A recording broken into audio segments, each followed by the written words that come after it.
Mungkin ada yang mau menyampaikan pandangan atau pertanyaan, saya persilakan.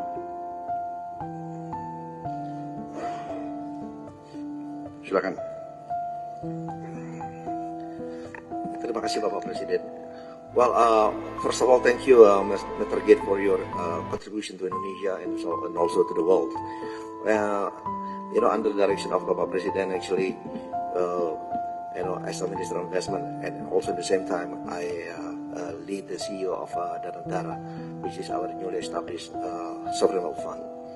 And actually, yesterday morning, we had a discussion with your team, because in Danantara, we also setting up the Danantara Trust Fund,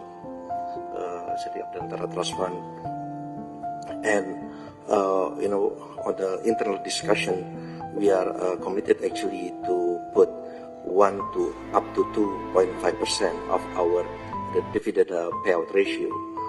So if you look at the number, actually, every year in the Danantara Trust Fund, we are going to put every year at least $100 million. And for the next 5 years, even 5 to 6 years, if you look at the number, actually we will pledge to put up to $1 billion in the Danantara Trust Fund.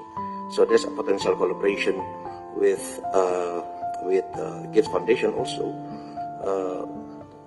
because we are looking also in the same line of industries such as education, health, sanitation, and poverty alleviation. So again, there's potential collaboration, and we look forward get your feedback also on this. Thank you. And ladies and gentlemen, I'm working with Pak Rosan basically because every year I have a 1 billion rolling over grant for all institutions, and most of them come from the Gates Foundation, like Global Fund, and that is where I learned that in developed country, the philanthropy funding average is 2% of. So the potential in Indonesia with 1.5 trillion GDP is $30 billion per annum.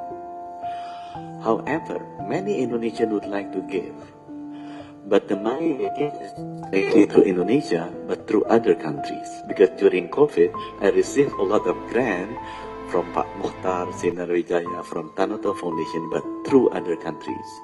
The reason is because we don't have a trusted entities, because trust cannot be forced, it has to be earned. So that's why I talked with Pak